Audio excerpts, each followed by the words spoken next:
Hi, my name is Steve Wiideman. Today what we're going to do is run through a quick tutorial on how you can track a marketing campaign.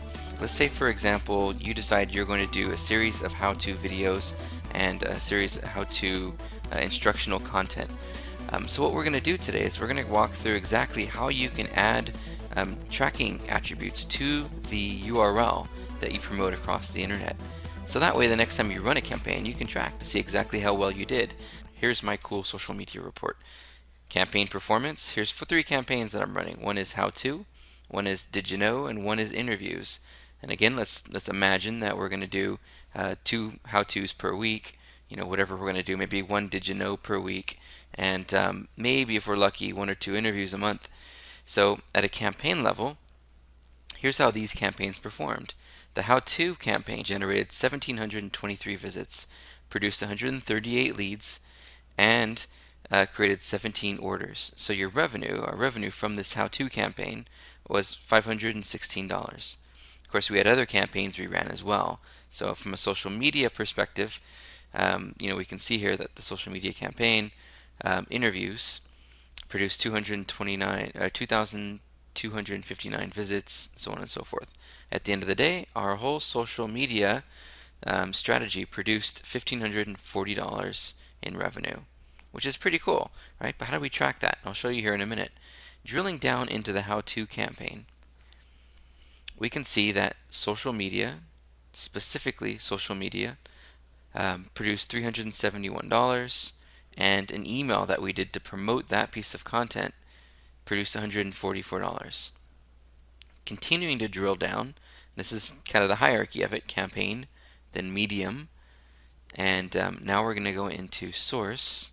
By the way, to quickly describe what these mediums were: social media would be anything relating to Twitter, Facebook, and so forth. CPC would be buying ads across Google, Bing, and maybe within Facebook if you're buying ads there.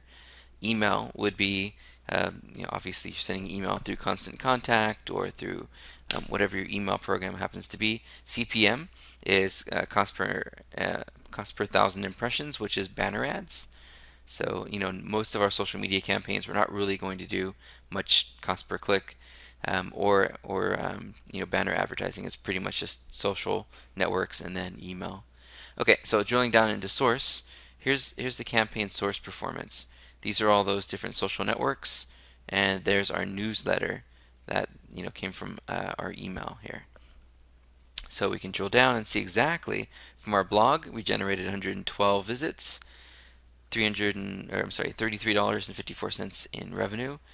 We look at Twitter, produced 300 visits, $94 in revenue. Facebook, 338. You get the idea. At the end of the month, at the end of the day, you can actually see what the performance was for that entire campaign based on the source it came from. Now, why is this important? Well, if I realize that I'm not really making any revenue from Friendster, just turn it off. So the next time I run a campaign, I'm not going to use Friendster because it didn't generate any revenue for me. It was a waste of my time. In fact, I'm probably going to put more emphasis on Facebook since I did so well in it, to see how else I can really push that content out on Facebook.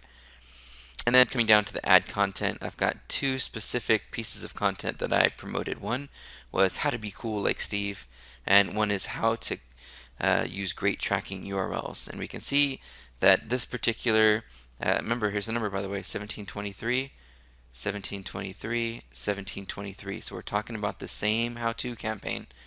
And in that how-to campaign, Tuesday I pushed out an article called How to Be Cool Like Steve. Thursday I pushed out an article called How to Use Great Tracking URLs. I didn't really. This is just for the sake of our study here. So we can see most people really didn't respond to the How to Be Cool Like Steve. They didn't care, but they did care about how to use great tracking URLs.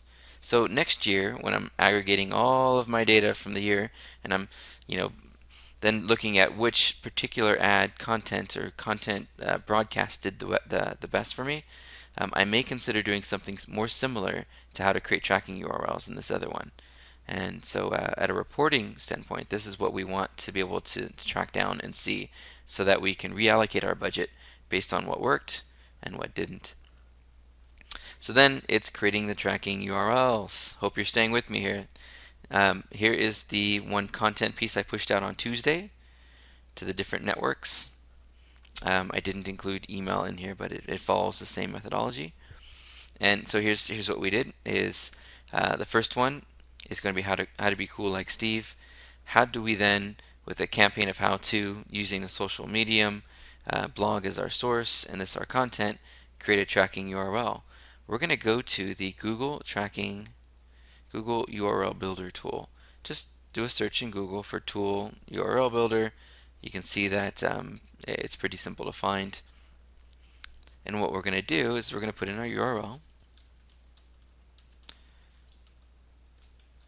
I'll just use mine for fun. What's our campaign source? Let's go back to our spreadsheet. Source is going to be, I don't know, let's do this one for Twitter, just for fun. Twitter.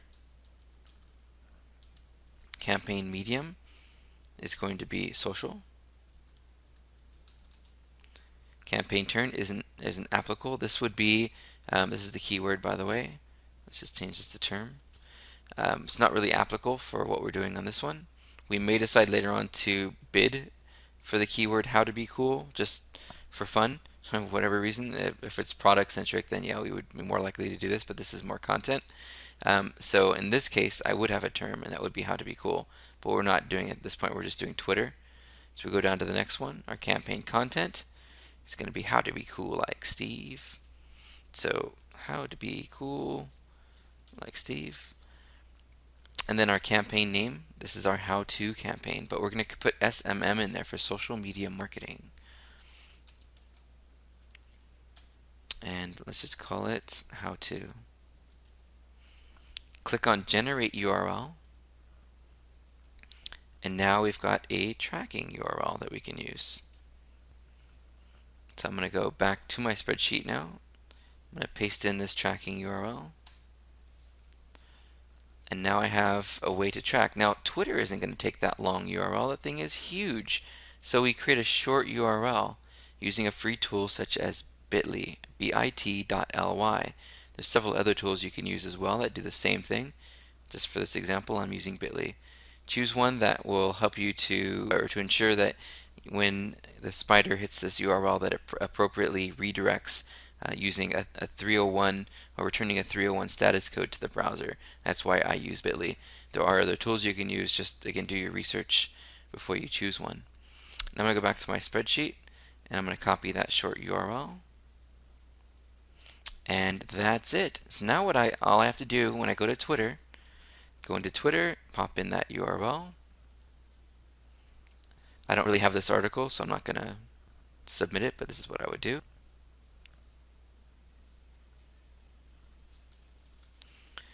How to be cool like Steve. And then I click tweet, and it's out there. Now what's going to happen is people are going to click on that URL, right? Not many. I don't have too many followers, but enough people will click on it, and I'll be able to see if those people who clicked on it actually purchased something. So when I run my report later on, I can see hopefully that it generated 315 visits, 25 leads, and maybe 3 sales. Pretty cool, right? So now I can actually track at a detail level what produced a sale for me. And this is how I do tracking URLs. Continue down the line, just do the exact same thing, row after row after row, changing the source and the medium as appropriate. Same thing for here, how to use great tracking URLs. The only difference is now my content is going to be different. So I would change it here. That is about it. This is Steve Wiideman. Thanks for watching. If you have any questions or would like more information, please feel free to send me a tweet at seosteve.com. You can reply to this blog post, or you can simply send me a tweet at seosteve on Twitter. Thanks for watching.